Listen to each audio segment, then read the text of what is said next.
Hey guys, Jay's back. Today, what I got for you is a little information on TDS, or total dissolved solids. Now, a lot of people, unless if you're like a shrimp keeper or something like that, or you're just worried about your drinking water, I won't worry about total dissolved solids too much. Like some fish, like my angelfish, my German blue rams, the lower the TDS, the higher success rate I have for those type of fish spawning. Because usually total dissolved solids will affect your pH depending, you know. Like right now, my total dissolved solids coming out of my tap is only 64. Now my water will fluctuate anywhere between 6.5 and 7. Normal tap water for like cities, stuff like that, even most wells, you'll have like a range of maybe like 200. Aboutish. At least in the range of Pennsylvania, stuff like that. And a lot of that is because it's farmlands. It could also be higher TDS. So, before we talk about the numbers in my tanks, which I have already measured as soon as I got my TDS meter. Matter of fact, I actually got this with the water purifying system I got. So, which is kind of cool. And it seems pretty accurate too. So, basically, total dissolved solids. Okay, everybody's like, well, what is it? All of it basically is inorganic or organic material that is dissolved into the water. In a liquid and molecular, iodized, or microgranular suspended form. Okay, science mumbo jumbo. We all get this. So basically anything that is in your water is considered, or dissolved into your water, is going to raise your TDS. Mostly people just test it in freshwater systems because, as we all know, in like brackish, which I do test my brackish water, okay, the salinity, all the ions in that salt, stuff like that, will show a higher TDS.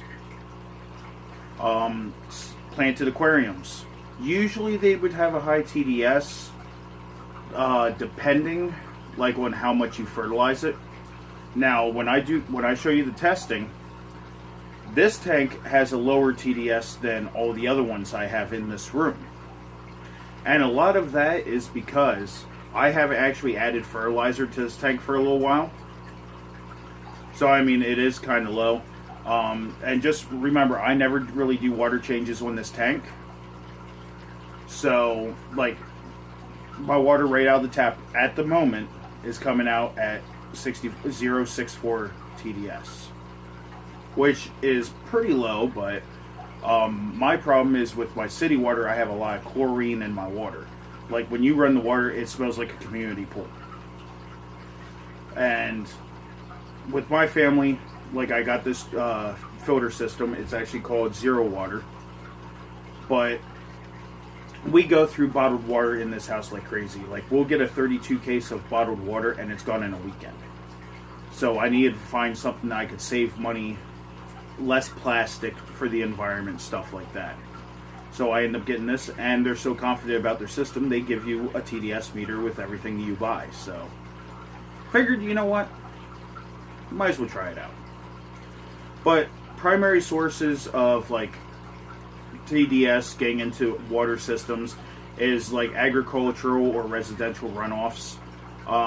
Like I'm surrounded by farmlands, and I'm also in a residential neighborhood. So I get both. During like, right now it's fall, okay? Some days it feels like it, some days it don't. But a lot of that runoff is going into the water, stuff like that. Of course, it is treated at a water treatment facility, which is why I think that's the reason why the TDS is so low. But also, like if you're in a country area, clay-rich mountain runoff, that'll add to TDS. Now, I'm not even going to use my notes anymore. Like a lot of the TDS is stuff like calcium, phosphates, nitrates, sodium, potassium chloride, all stuff pretty much that you want in your water. I mean, tanks. In a tank system, okay. Well, first let's just say that there is some TDS, total dissolved solids, that can get into your water that you don't want, like pesticides, stuff like that. Even during the winter, like when you use the salt the roads, sidewalks, stuff like that. If that gets into your water, of course, that's also going to add to your TDS. So anything that you put into your tank, like fertilizers, if you put in a new piece of driftwood, the tannins are going to raise your TDS, as you can see with one of my tanks that I have up and running. Of course, also keep in mind that the tank that I have tannins in isn't fully cycled. It's something I'm working on. It's just a little 10-gallon system. Then I have another one that I just store my plants in, which has a high TDS. And a lot of that is because the filtration I have in it is kind of dying. So just keep in mind that a lot of the total dissolved, I mean, there's probably ammonia in there, nitrates, nitrites, you know, all kinds of stuff in that water. But once again, it's just a plant holding tank, so it's not, the plants will use that as food anyway.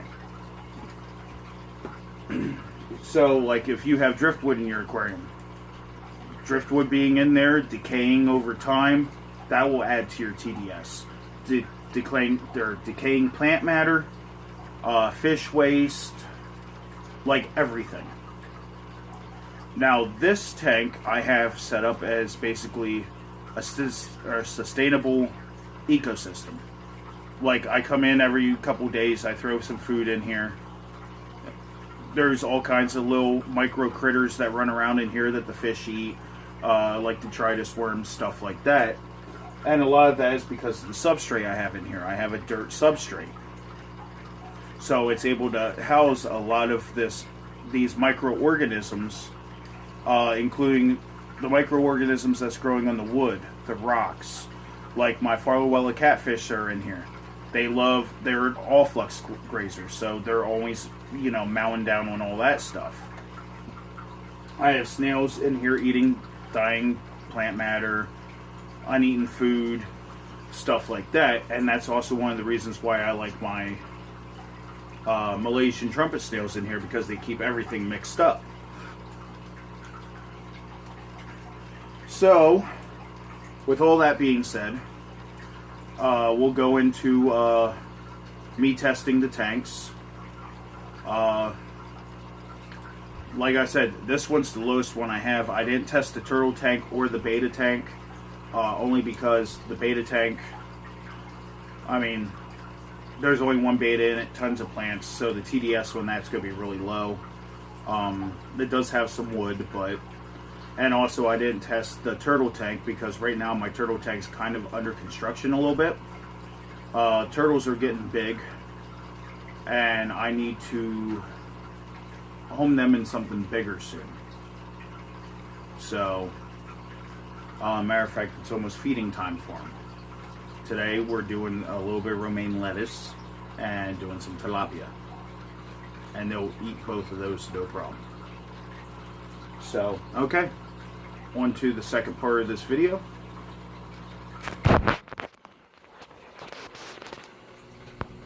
Everybody's happy?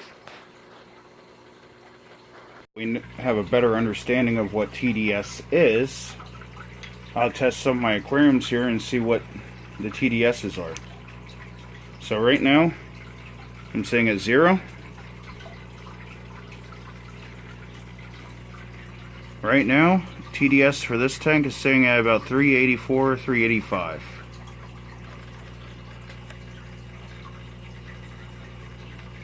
And a lot of that is because this tank gets fertilized, it has a lot of live plants in it, fish waste, everything else. Go over here to the brackish.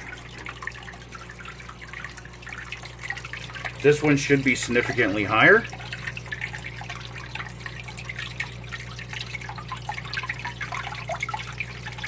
That one's 804, 815.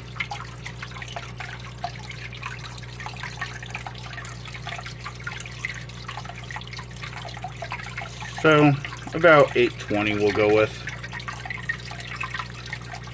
And a lot of that is one, the salt, because that will always raise your TDS. Let me move this piece back.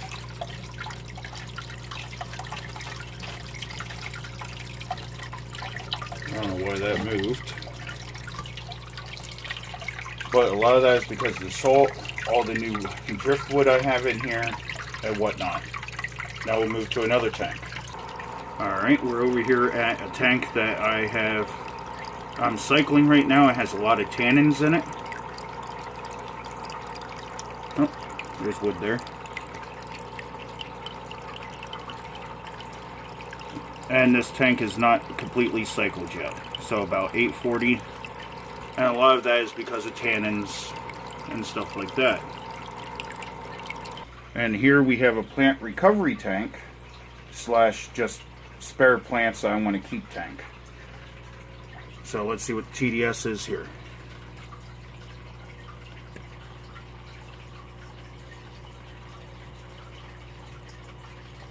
So about 674. And once again, this tank gets fertilized. Back from seeing the TDS of the tanks, so the 4 tanks that are in this room right now. So that's what it is. I know the 10-gallon TDS is a little high because it's not fully cycled yet. All those tannins, stuff like that. The plant tank, once again, filters dying off. I probably should test for ammonia nitrates, nitrites. But with it just being a holding tank, I ain't too worried about it. This one's fully cycled, been up and running for years. And we did the brackish tank over here. And once again with that, there's the salt, which will add a lot to the TDS. The wood that's in there, you know, the waste, stuff like that. So with that being said, you don't really have to worry about TDS unless if it's like, you know, in the thousands or something like that. Of course, that's going to lead to a lot harder water. I almost wish I had a cichlid tank up and running with the R-Gate substrate, just to show you that the harder the water, usually the more TDS. There's some exceptions. But however, if you're, like say your TDS is like mine at 64 and your pH is at like 8, there's no way that that's gonna stay stable at all. I mean, you could add stuff to it like crushed coral, stuff like that to help balance it out. But usually TDS has a big hand in how hard or soft your water is. So, hopefully this was informative. Once again, don't go chasing TDS unless if, you know, I mean, if you have like a soft water system, like if you're taking care of discus, German blue rams, angels, stuff like that, you want a lower TDS, along with some shrimp species, stuff like that. Now, in my experience with Neocardinia shrimp, I believe that I used the right one for that. Like the red cherry shrimp, stuff like that. You want a little bit more TDS in the water because of the calcium and everything else that they need to survive. So, I mean, this is my video for today. I know it's been a little while. Hopefully, I mean, there's really not much to update you guys on because I haven't really been doing a whole lot. But I always try to do like informative videos, updates every now and then, just to let you guys know how things are going on. I mean, right now I hit 107 subscribers, which is great. I'm glad my channel's actually growing. And, well, I'll talk to you guys more on the next one. Later on.